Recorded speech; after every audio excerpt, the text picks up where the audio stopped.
Listen, it's always good to be in front of you. It's good to see your faces this morning. And Lawrence, do we have anything you want to talk about?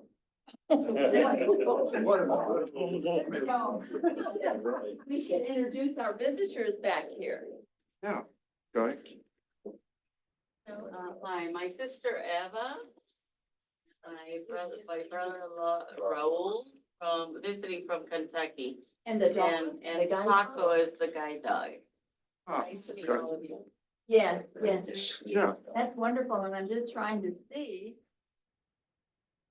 We don't have any other visitors. Some of you I haven't seen in a while.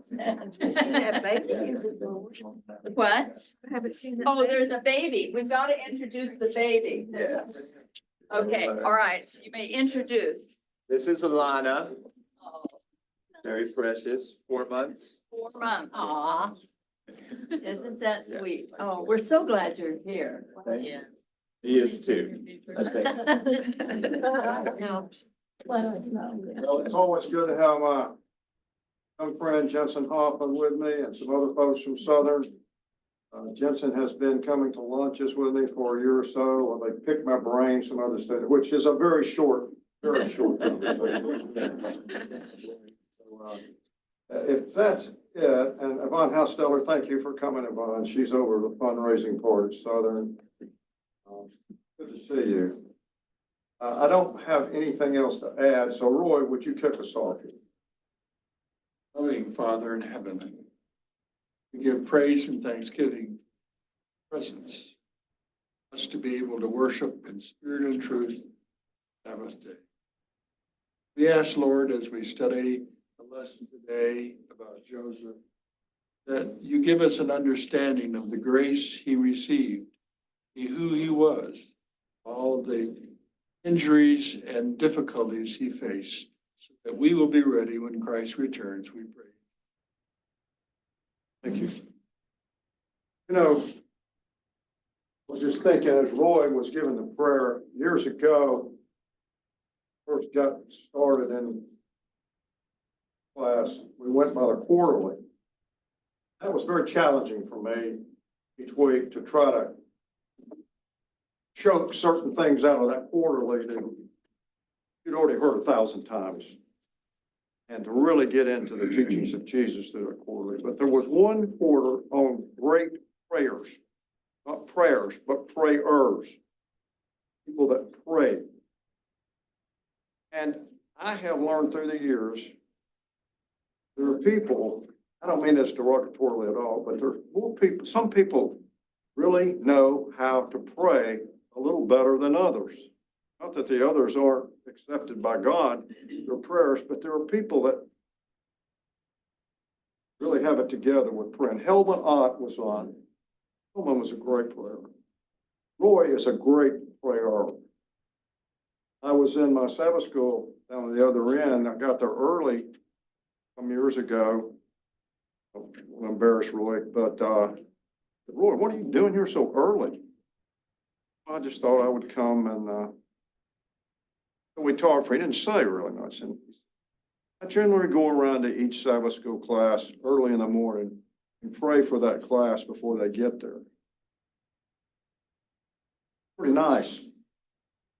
That is unprecedented with where we live in.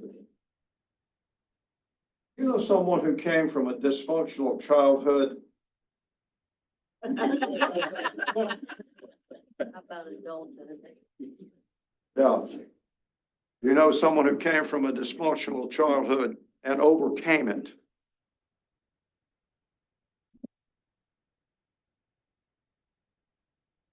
Next week, I don't think Dave Smith will mind me saying this since he gave a sermon once and talked about his dysfunctional childhood. It was quite a moving story.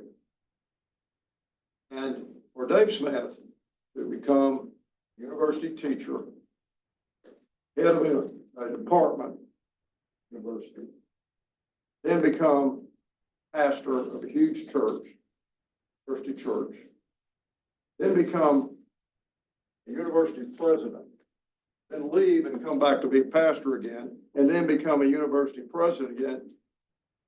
Considering what he told me, the whole church that day, a modern day miracle. He overcame a dysfunctional childhood. And I'm going to tell you, they are hard to overcome and bandage your wounds and get up on your feet every day once it has happened. And there are certain people who can do it. I was fortunate enough, I thought my family was dysfunctional at the time. As I look back, it was a pretty good bunch of people. You know, you become brilliant when you get to be about 14 or 15 years old. You know pretty much everything. And so, let's review where we've been. Last week, Joseph was sold into slavery. Joseph was resented by his brother. And by the way, John did a great job teaching this lesson last week. He was resented by his brothers because he was their dad's favorite and he knew it. Joseph also had two dreams, and the dreams depicted his brothers would serve him. That did not help his relationship with his brothers. Joseph was purchased by the Ishmaelites. Remember them? They are the cousins of Jacob. They're the offspring of Abraham's son Ishmael. Remember the Hagar, the handmaiden, and how Ishmael got into the world. So your cousins now own you. You are their slave. Cousins. As he left for Egypt as a slave, Joseph could probably see his father's tents way off in the distance. What do you think was going through his mind as he was being walked away from that or ridden away from that? What do you think he was thinking? What would you have been thinking as a favorite child from a wealthy dad? What emotions would you have?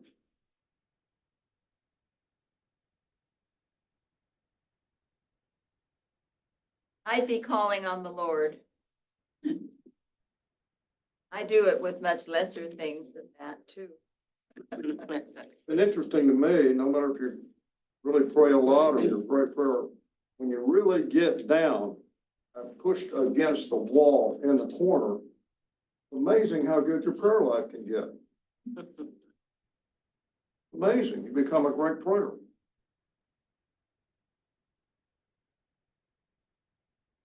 What do you think? Joseph's being hauled away now. He gets to Egypt. What are some of the things you might have seen for the first time in his life? Been a shepherd, or a spoiled shepherd. He was mainly among the tents, obviously. Pyramids. Pyramids. Yes, all the pyramids. Which they believe he was taken to the city of Ramses. Now, I'm no expert on this, but there were a lot of pyramids in that city, around that city. You would have also seen women wearing sheer see-through gowns. It was hot there. Probably had not seen that in his culture. He would probably have seen some women with those kind of sheer gowns nude from the top up. That was common. Big deal. But it would be to a shepherd. Probably being a very large market. This is Shopping market, dedicated. hundreds of years. Well known, so I can imagine Shepherd going in, seeing that for the first time. Be quite a shock. It would be quite a shock. Both men and women wore eyeliner. Thinking about that. Maybe I'll try that for a week or two. Their hair was cropped off. Man with short hair in his culture. The men were clean shaven. Get closer to you, Melinda. Ah, come on in. How are you? I think one of the biggest things is the language. He had no idea what they were speaking because they probably didn't speak his language. Yeah, I'm not sure about that, but it would have been a problem, that's for sure. Then, but the men, if they shave, they did, for a special occasion, put a fake goatee on. See it in some of the old architectural finds, archaeological finds. Children below 6 and 7, younger than that, did not wear clothes, period. No clothes. Up there. Whether you were rich or poor, kids went with no clothes. This week's lesson is titled Playing the Long Game. Long game. We're going to study Genesis 38 and 39. But before we begin, what does it mean, the long game? What does that resonate? How does it resonate with you? What do you think that means, the long game? You're an athlete. Phil? I think that you are at least mature enough to have a vision for what you'd like to be or achieve. You are willing to break through sacrifices to get, willing to endure some pain, knowing that in the end, in the long game, I'm going to make it. I think there's a case of endurance and persistence. It is. Yes, sir. To add to that, there has to be, I would think there would be a plan. You got a goal, you want to get there, and how do I do it? Yeah, obviously, yeah. Long game. But when we walk away from here today, I hope we'll learn a little bit more of what that means in our spiritual life, the long game. Bob? Two things. Guy that runs a marathon has to pace himself. Yeah. Long game is finish line. But business of him having a goal, I have a little bit of problem with that. I don't know if he had the goal to be the second commander when he was a slave being sold in a market. Oh, he didn't. That is going to be the main point of this discussion today. He had no clue what was going to happen to him. Yes. You know, when I was 15, I lived with my dad and in the Napa Valley, pretty wealthy. Anyway, I got upset with my stepmother and told my dad, hey, I'm gonna go live with my mom. Perfect age. I hadn't seen her in years. And I went to the boondocks of Louisiana the next day. And it was such a culture shock for me. I didn't know my mom. I didn't know my stepdad. So I'm sitting here reminding myself what it was. And I remember thinking, I need to stay with God, how I'd grown up. And I need to just make sure that things are okay till I could get out of here. That was your long game. That was my long game. Yeah. Friends were also very small, and the Hebrew and Atlanta, they had one of the kings.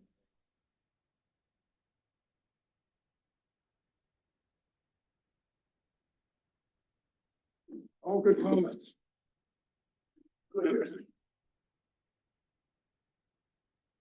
I bet he was, I bet he got a real eye opener serving the other religions. Oh, yeah. Oh, yeah. Yeah, this is not a monopolistic society. Yeah, one more and then we'll move on. It was God's long game. You're getting ahead of me, Gordon. It was. That's the point today. That is the point. Before we read these two chapters, many believe that these two chapters are taken out of context. Now, the first one we're going to read is one weird, bizarre story. And I dodged it my whole life. I was going to dodge it this week. Someone said, "What? Why would you do that? But I don't understand it. I don't understand how this bizarre, crazy behavior could be understood. So we talked about it, and it became the meat of our lesson today. I can't bring anything else out about Joseph. I mean, Joseph is a legend. We see nothing even doing wrong in these after he was put into slavery, doing nothing. But this guy Judah,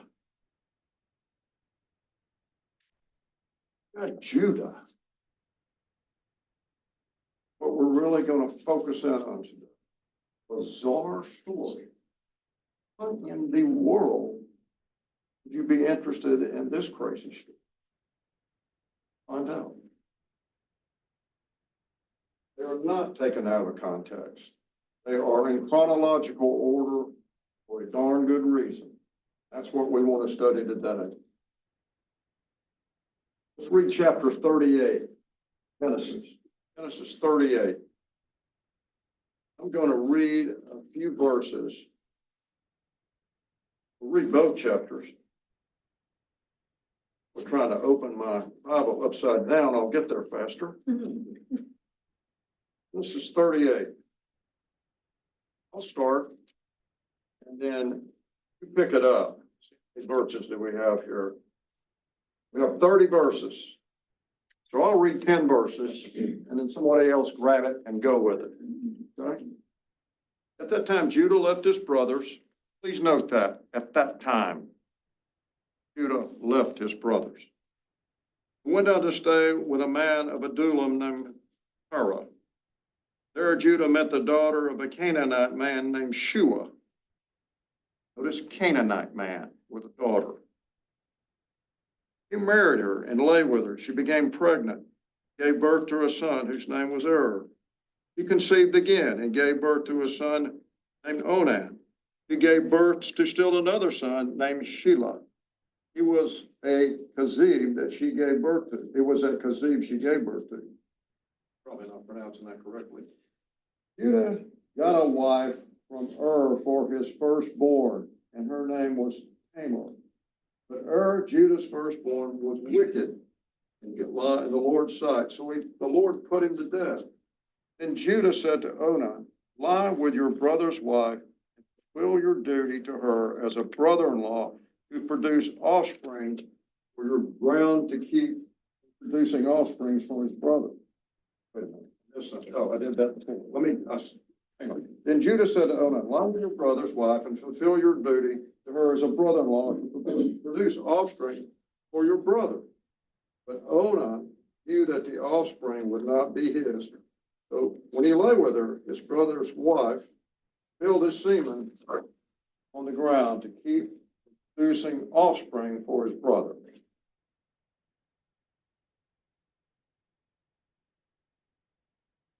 What he did was wicked in the Lord's sight, so he put him to death also. Judah then said to the daughter-in-law Tamar, live as a widow in your father's house until my son Shelah grows up. For he thought, he may die too, just like his brother. So Tamar went to live in his father's house. After a long time, Judah's wife, the daughter of Shua, died.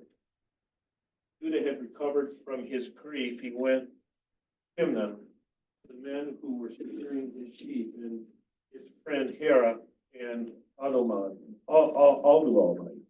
went with him. When Tamar was told, your father-in-law is on his way to Timnah to shear his sheep, she took off her widow's clothes, covered herself with a veil to disguise herself, and then sat at the entrance to the Enaim, which is on the road to Timnah.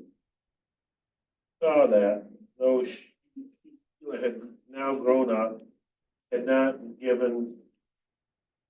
had not given to him as his wife. Judah saw her, he thought she was a harlot. She had covered her face. And he turned to her by the way and said, please let me come into you. He did not know that she was his daughter-in-law. So she said, what will you give me? You may come in to me. He said, I will send a young goat from the flock. So she said, will you give me a pledge till you send it? And he said, what pledge shall I give you? So she said, "Your signet and cord and your staff that is in your hand." He gave them to her, went into her, received by him. So she arose and went away and laid aside her veil and put on the garments of her widowhood.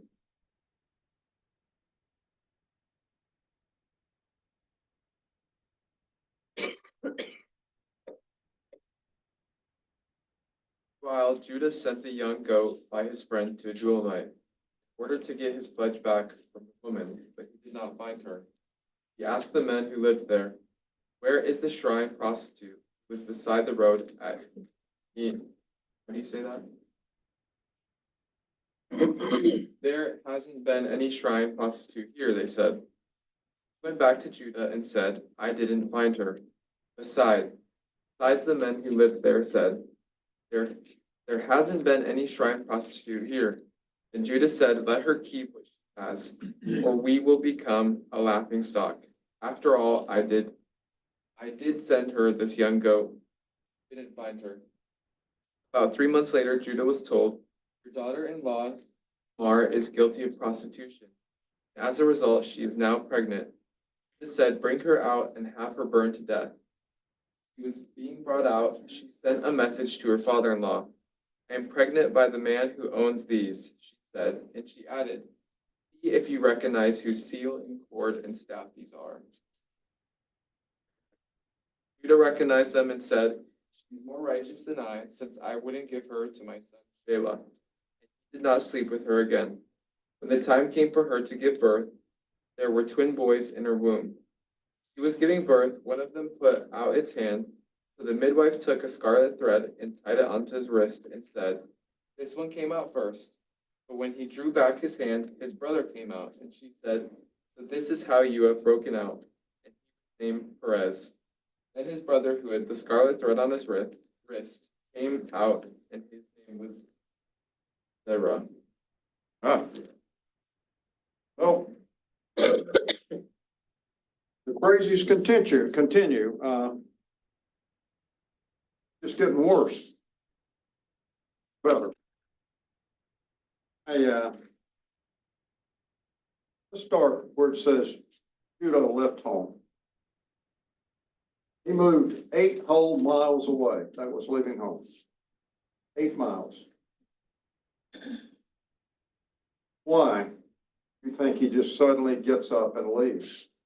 Not a bad place to live. They're going through their dysfunctional life and seem to be pretty happy with it. Why would he take off? He was the one that suggested they sell Joseph. He was what? He was the one who suggested that they sell Joseph to the. Oh. Yeah.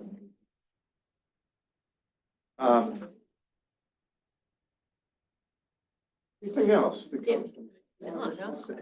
It ended up good. I came up with a few reasons, and these I can't prove. But other people have written this. I've read what they said. So here's what I'm bringing to you this morning. Maybe he didn't like to see his father in deep grief because of Joseph. That was still suffering. Didn't like his brothers for having treated Joseph so badly. It's kind of bizarre. Likely that Jacob had told his brothers that he would receive the birthright, not them, not the oldest. That puts Jacob in the same position as Joseph, hated by his brothers now. His 3 older brothers have been chastened by Jacob for shedding blood, one of them sleeping with his concubine. Reuben had an affair with Bilhah, Jacob's concubine. Simon and Levi murdered the Shechemites. You remember that? That's another bizarre story. Judah has now been told that he will inherit the position of the number 1 son. So this is not going well at home. Unlike Jacob, all his uncles and relatives are now idol worshipers. The only guy that's staying with it, Dad, Jacob, not an idol worshiper. Judah needs a wife. Now 30 years old. And Genesis 49:3, we don't have to go there, but this confirms that Jacob had cut them off. They're not going to be the leaders. Specifically talks about those first three boys. So he needs a wife. So he marries this Canaanite woman. He hopes that she can be taught about the Hebrew religion, but obviously she didn't buy into it. Her sons are so bad, God kills them. Don't know why. But obviously she did not accept the Hebrew religion. Move to verse 6 about Tamar. Yes. Another thing about Judah is that I think he is business minded. Can you hear me okay now? I can now, yes. Speak All up. right, I think that Judah is business minded. He saw a real deal. Why should we kill Joseph when we can make some money? All right, so why did he leave the family? Because they are so dysfunctional, there's so much fighting here. Because dad's so strict with his religion, I'm gonna get away from the house where I can do what I want, when I want, with who I want. Besides that, I can make more money there than I can here. Well, I have a little different slant on that, but I'm sure that was part of the program, because they're all pretty greedy. All pretty greedy.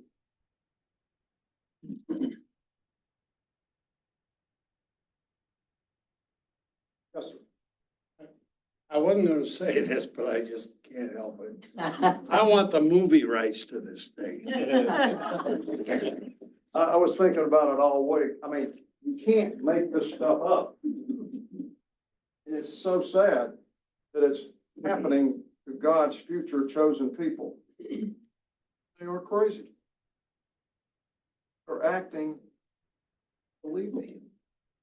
So Tamar, she's handpicked by Judah for one of the sons. Sons are killed.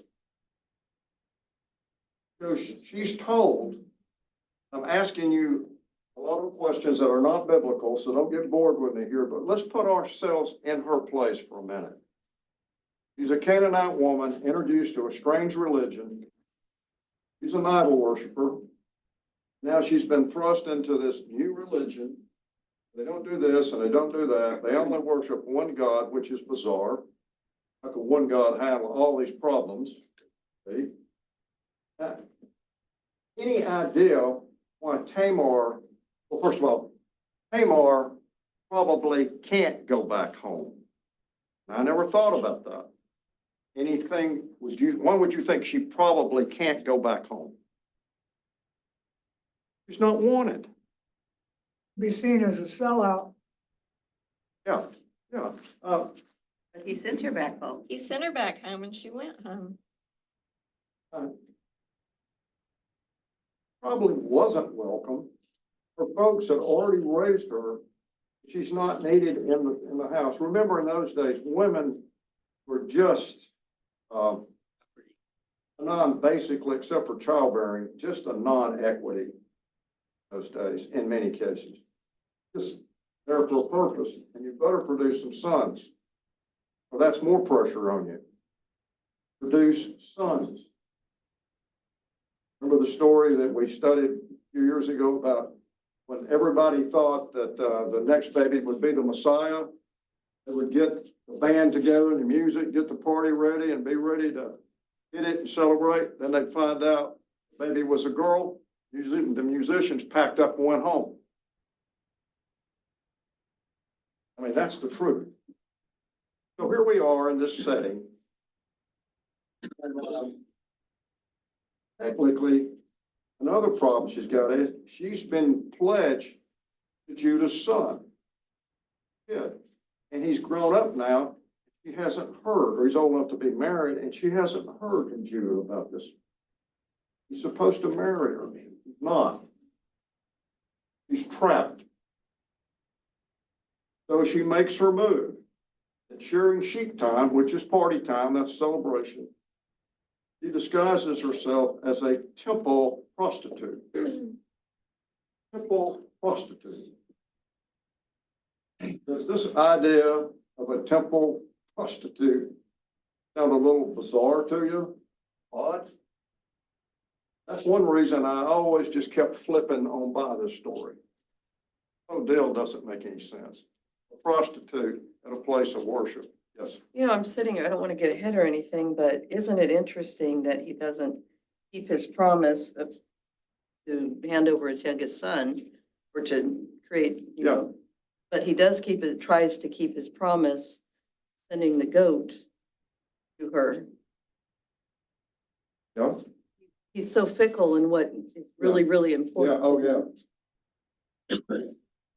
Yeah, for what I want, for sex, I'll give you something, but for what I promised you about my son, we're gonna put that on the back burner now.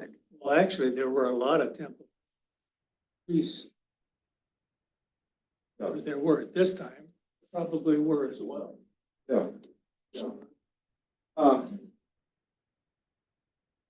Maybe this really helped me. I really found this interesting. I'll come back to it again. All Canaanite women were expected, all Canaanite women were expected to go to the temple and be a temple prostitute to show her devotion to her God. That's part of the religion. Instead of going home and we crank out some veggie burgers or something, it's your time to be a prostitute this month. So we'll see you about sundown when you get finished, or maybe late tonight. That's your job. It wasn't a job. Apparently, it was an opportunity to show your God that you love him. So this is common. Not looked at down upon that much. What happened to the children? Sorry? What happened to the children from the temple I don't know. prostitute? What if they had a son? I don't know. The whole thing is so crazy. I don't know exactly where to go with it. I hadn't thought about that. I don't know. It's a good question. Maybe the religion was so bizarre that it was a welcome baby, whoever the dad was. I don't know. They didn't have We'll DNA. just have to wait someday to find out. Aren't these the same pagans that burn their children in the fire? Or speak up just a little bit. Aren't these the same pagans that burn their children in the fire? I didn't want to think so. I thought about that, but it could very well be. I mean, you can just imagine Moses and his wife taking a little baby and then throwing it in the fire. Please your God. I mean, this is just not something that we can process that easily. Judah says at the end of this sexual encounter, 3 months later, when he's confronted what he did, he says, she is more righteous than I am. What does that mean? Judah is not giving her an accolade for her moral character, but he's not condemning her. Saying she did more for the family inheritance than I did. He was more concerned about the family line than I was.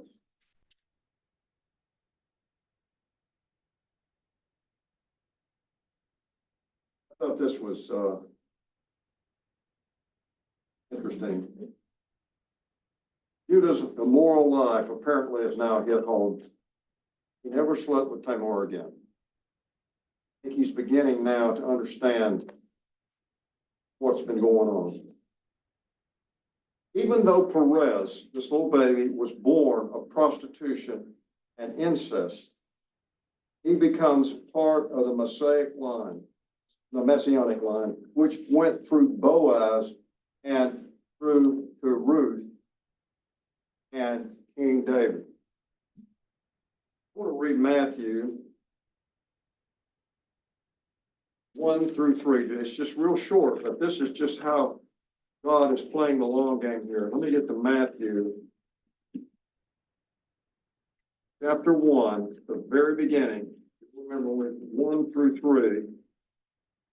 Get my pages unstuck.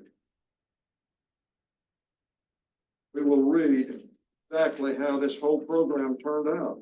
1-3. Judah, the father of Perez and Zerah, whose mother was Tamar. Perez, the father of Hezron, he's right here in the line. And then we go to verse 15 and 16 at the end here, and it says,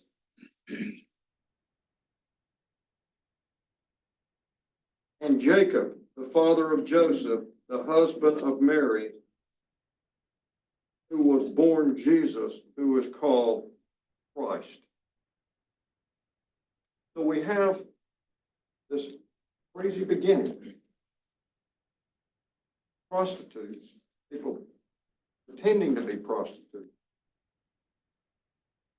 And at the end of the game, mentioned here as being responsible for the life of Jesus.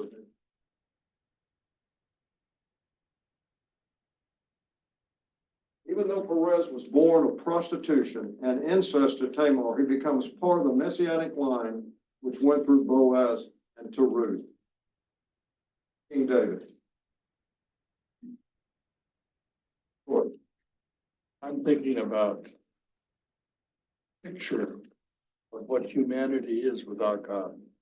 Wow, and that's what we're being shown right here. Yeah. I am anxious one of these days to see how all this plays out.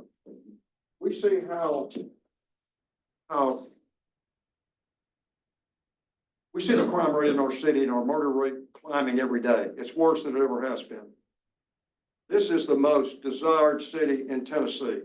If you saw it in the papers recently, Chattanooga is the most desired city in Tennessee for people to live in. I checked this week to make sure you know what I was talking about. Chattanooga is the most Bible reading city in the nation. The most Bible-minded city in the United States. More people read per capita now. More people are reading their Bible here than any other city in the nation. And look at the messes that we are in right now in Chattanooga. Joel, my son's best friend, had his head blown off 6 months ago, just walking down the street with 3 little kids. He was going to become one of the future leaders of this city in all likelihood. This guy comes up to him, blows his head off. Can you imagine where we might be if we weren't reading the Bible?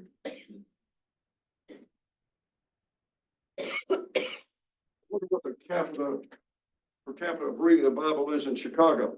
Yes. Well, it's clearly a battleground here between Satan and Christ.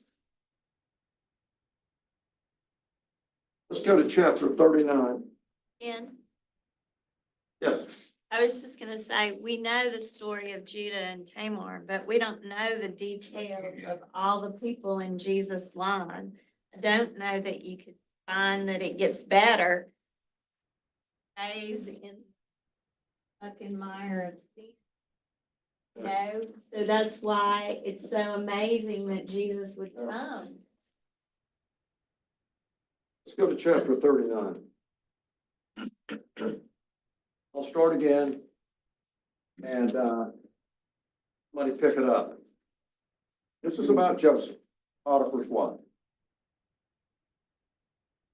By the way, if you come here for a deep theological blessing, you might as well pack it up now. You're not going to get it. There's nothing really that deep into chapter 38 that makes you want to fall at the foot of the cross this morning. This is about how life is in some cases. And if you're discouraged, this shows you that God is in it for the long game. Let's read chapter 39. Now Joseph had been taken down to Egypt. Potiphar, an Egyptian, who was one of Pharaoh's officials, the captain of the guard, brought him in from the Ishmaelites, bought him from the Ishmaelites, and had him taken there. Lord was with Joseph, and he was a successful man, was in the house of the master, the Egyptian. His master saw that the Lord was with him, that the Lord made all that he did to prosper. So Joseph found favor in the sight and served him. Then he made him overseer of his house, and all that he had he put in his hand.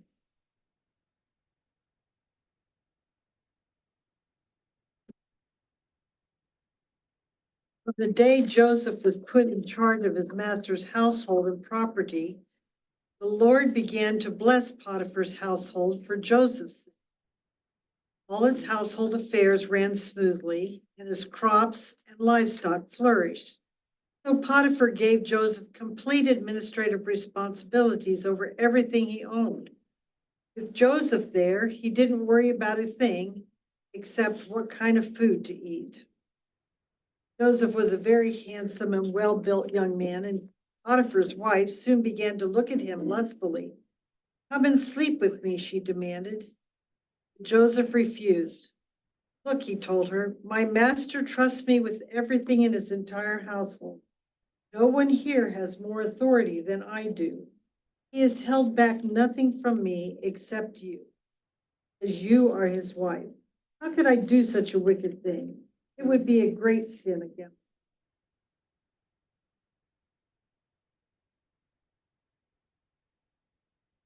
And though she spoke to Joseph day after day, he refused to go to bed with her or even be with her. One day, he went into the house to attend to his duties, and none of the household servants was in sight. She caught him by his cloak and said, "Bed with me," left his cloak in her hand and ran out of the house. When she saw that he had left his cloak in her hand and had run out of the house, she called her household servants. "Look," she said, "this Hebrew has been brought to us, make sport of us, coming here to sleep with me." I screamed. When he heard me scream for help, he left his cloak beside me in the house.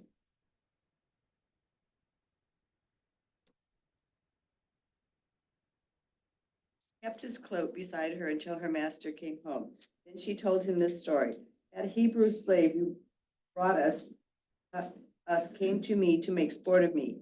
But as soon as I screamed for help, he left his cloak beside me and ran out of the house."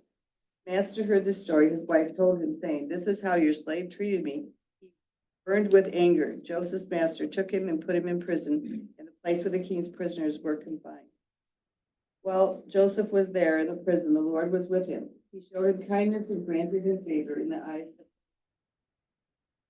Lord. Put Joseph in charge of all those held in the prison. He was made responsible for all that was done there. The warden paid no attention to anything under Joseph's care because the Lord was with Joseph. He gave him success in whatever he did. Well, it just gets better, doesn't it? Who is Potiphar? He's a high-ranking officer in Egypt. Perhaps the captain of the royal bodyguard. Who is Mrs. Potiphar? Don't know much, except she was obviously very sexually oriented and relentless. It was cunning. How do we see in here in this story? What are some of the things that she did that proves she's cunning? You know, what hit you? Really better be careful here. Blames the problem on someone else. No, that Hebrew slave you bought, she starts piling the blame on her husband. Not my fault. I didn't do anything wrong. Your fault for bringing this guy in here. He's dangerous, and it's your fault. You exposed me to this kind of person. We know that Joseph was very handsome and well built. One scholar says he probably took after his mother Rachel, who had to be quite beautiful. And since Joseph had to, Jacob had to work 7 years, Rachel, he must have seen something that appealed to him, because Moses says that those 7 years, like only a day. And In reading this, I thought, Moses must have been quite a writer.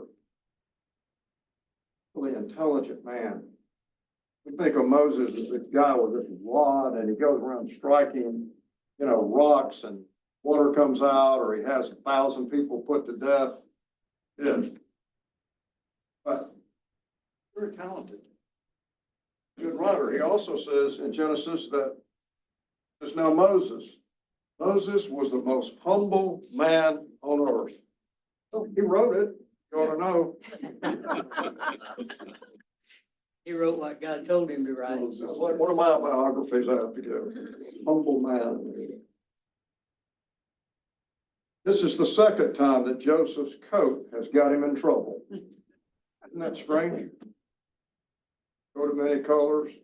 Now this coat, all evidence against him. Joseph is assigned to the prison where royal servants have been placed. And we'll see this in the next chapter. I got a feeling this might have been a white collar prison. I don't know if the real killers and thugs and murderers are in there, but we see in the next chapter, these were what had worked for Pharaoh at one time. Bob? I think that Potiphar totally bought into the story that his wife gave. I think Joseph is dead on the spot because this guy is captain of the guard. He's a big tough guy. So I think he put him in prison to satisfy his wife. We studied this years ago, and a lot of people think that, just to save face and keep her off his back. Yeah. I'd like to read a couple of paragraphs. Well, could you hold up on that? Well, can you read one of them for me? We're running out of time. Go ahead. Potiphar's wife spoke to her of her husband simply by the pronoun he. This shows how little respect she had for him. Yeah. Potiphar's lenience no doubt reflects his confidence in Joseph's integrity, in contrast to very little respect for his wife's of the episode. Yeah. Yeah. That's very impressive. Everybody's trying to save their face here, cover their rear end. And I'm sitting here thinking that Joseph had to have the exact same feelings that he did when he was taken and faced again with how he's going to respond to reputation, to being taken and put in a prison or put in a setting. He's having to review it again and still have to make the same conclusions that I'm under the care. Let me ask you this. In this crazy household Joseph came from, who do you think taught him about God and his goodness?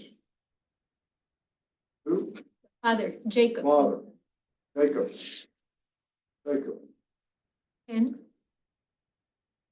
I don't know if you're going to cover these, but it always struck me weird, the fact that Judah's and Tamar's story is between Joseph's story.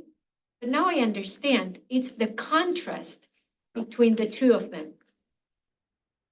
That's why they're back to back.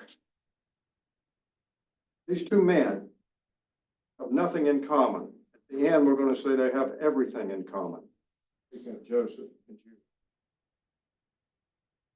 One thing we need to understand also about this, and maybe we're spending way too much time on things that we can't prove, but we don't have enough information. So we have to be human beings and look at it sort of like, what would I have done? How would this have gone? What could I have done differently? We just don't have enough information. Potiphar, in order to have his powerful position, had to agree to be castrated. Now that has been argued between Leon and me. I don't know if you know Leon, the little biblical scholar who's already forgotten more about the Old Testament than I'll ever learn. He says, well, then you're saying Daniel might have been castrated, right? Maybe. Oh, no, he was never castrated. Well, where's Daniel's children in the Bible then, Leon? We read about those. Maybe I missed it. Maybe I'm missing it now. But in those days, in many, many cases, if you're going to work in the palace, Pharaoh is not going to take a chance when you're messing with his women. So you have to be castrated. Maybe he agreed to this before he was married and his wife had married him because of his wealth. Or maybe he saw the kind of woman she has and I can make more money and stay away from her, so I'll do it. We don't know. We don't know. Joseph was also, by the time Pharaoh was getting involved with him, he'd already felt as a man above other men. So he might have had deference. Yeah. Yeah.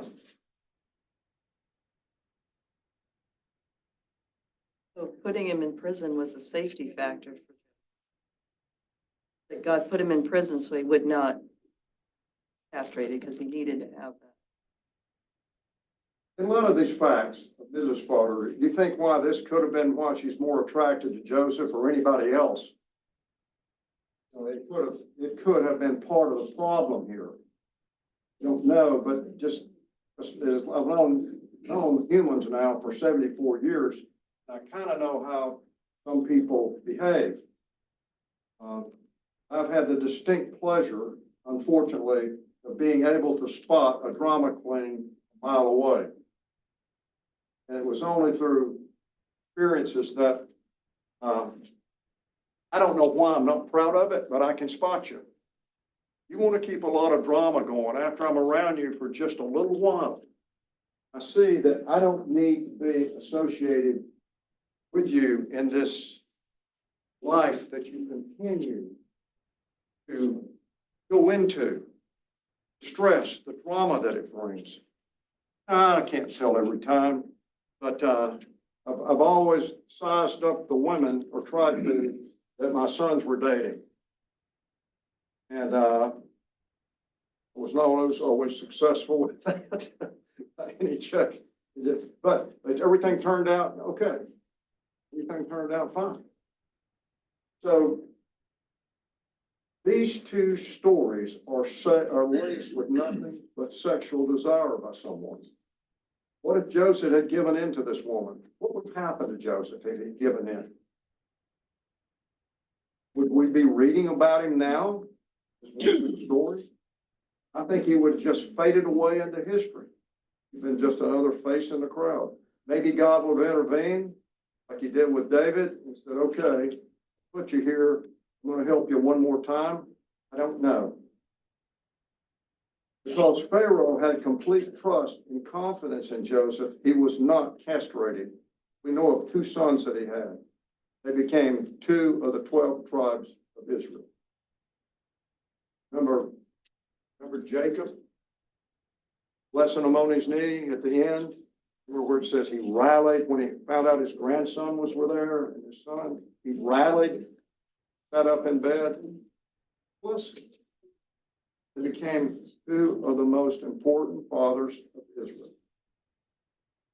But do you think when we're getting ahead into the next lesson or two, do you think that Pharaoh, when Joseph interpreted those dreams, just leaped off the throne and says, you're my man, God, come here, give me a crown, give me a ring. This is my boy right here. No. I think that the king thanked him, had him taken away, checked him out, probably found out about this story about Potiphar and his wife. And then he decided, I trust you. You're a man of integrity. Get the castration for it. Let's just get to work here. Your dream is true, and we need to get going. You're going to be a leader.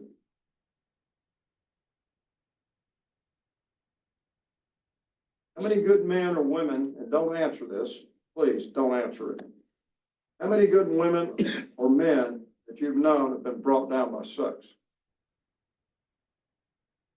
Bunch. Get home in this church too.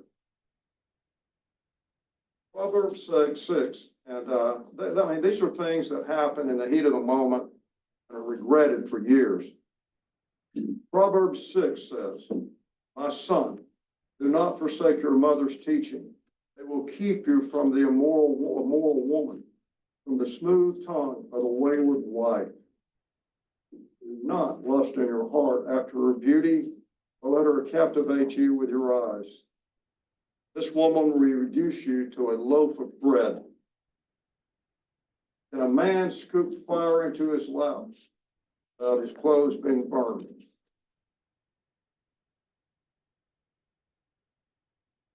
So, after studying these two chapters, what is your conclusion about these two men? Judah and Joseph have parallels here. Both have wives, and one accepts her husband's religion and the other doesn't. Judah at the end changes and even offers it. We'll read about this month. Judah, the scoundrel, even offers his two sons as hostages, Pharaoh, to keep from breaking his father's heart anymore. Remember that? Tells Pharaoh, telling not Pharaoh, but to Joseph, who doesn't recognize him. Eyeliner, goatee. Doesn't recognize him. Makeup. He says, look, something bad happened in the past, and if we don't take a little brother back home, I'm sure my father will die of a heart attack. I still come back, to what Roy said 3 or 4 weeks ago.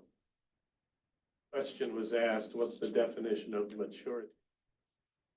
Roy's response was selfless. And which implies that if you're immature, you're probably going to be a little more self-serving. But as you grow up, as you take your hits, if you mature, and many don't, some don't, but if you mature, you have more of a selfless vision of life. So I have to always ask myself why I'm going to do something, or why someone else is going to do something. And I hope more answers for myself is more selfless. That means I'm growing up a little bit. Isn't always that way, but it's kind of my alarm clock. And that's what I'm getting out of this. The timeline, I'm a little bit unsure of, from the time Joseph went in the pit, time when he became second command of Egypt. Was it 25 years? It tells us he was 16 when he was sold. And I think he was, I can't remember. It wasn't 20 years. It wasn't 15 years. I think it was 25. And I read this morning, I was reading, and 2 years later, after he was put in prison, he was, I think that's what it says, 2 years later after prison. Yes. I find it interesting that Jacob taught all of his sons the same thing, but the sons took that information and applied it to their life differently. Here's Joseph, he learned the same thing as Judah did. But what I find especially intriguing, I've got 7 children, is that, and one of my children, I mean, my daughter is just all into this. My son is not into this, but I love that at the end, Judah begins to realize that, hey, dad was right. So it takes a different timeline with each child that Jacob was sharing, but it did eventually happen. And that, to me, what I'm taking away. One more comment. I like the one-liner I heard, somebody told me. Man will not grow up until he's exhausted all the other options. Okay? In this story, everybody is demonstrating their level of maturity.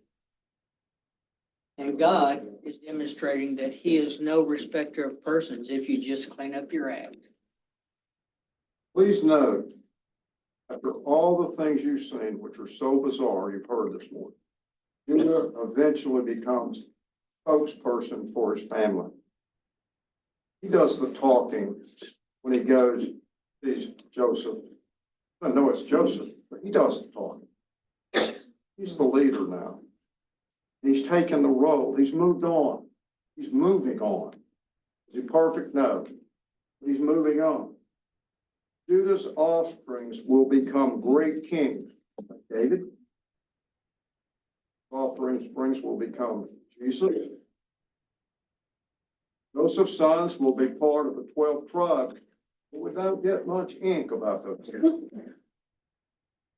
They're important. They'll have a gate named after them someday.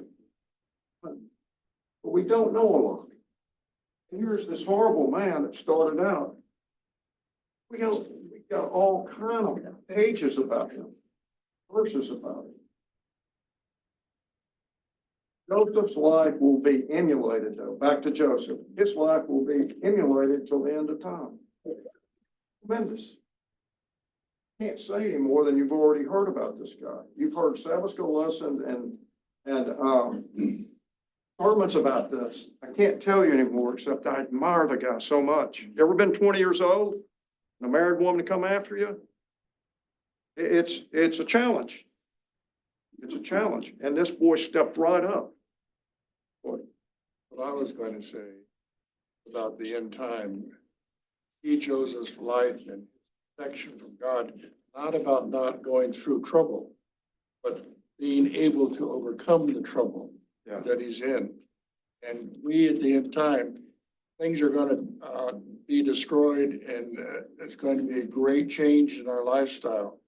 That if we are faithful like Joseph, God will be with us and give us the grace to overcome, so that we all will be ready for Christ. Wow. Amen. Wow. What a comment. What a comment. So the bottom line, when you leave here today, how we worry about our kids or grandkids or nephews, nieces. They don't go to church. How will they learn about God? God is in it for the long game, not today, not yesterday. He's in it for the long game. We all have relatives that are struggling, all of us. I don't care if you're the holiest guy in Collegedale. You've got relatives that are struggling. This is not a class to be depressing. This is a class of hope. At least I hope it is. Whether the people are on drugs, sex, greed, they want revenge, or they have a love of money, or whatever. I know this is hard. I think God is there.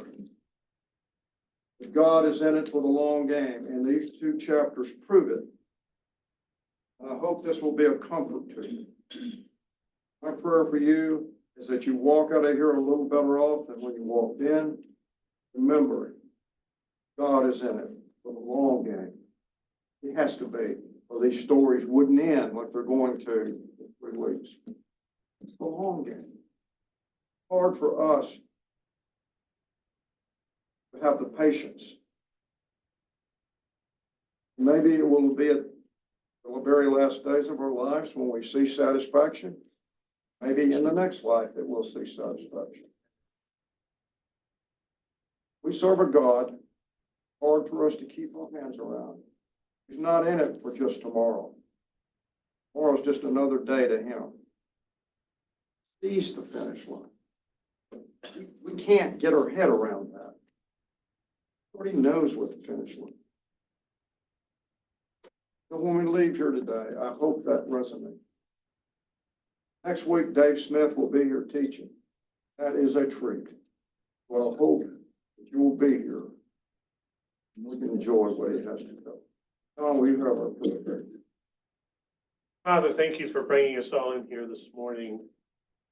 Thank you for being patient with us, helping move us towards where we need to be, path that you have carved out for us, that you can see, but we struggle with it.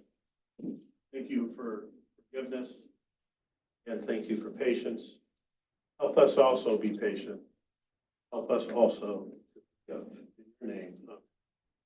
See you next week. Thank you for coming. If you'd like to get on our email list, me or Dewan, and we'll get you on it. We'll see you in the lesson every week. Thank you. Here,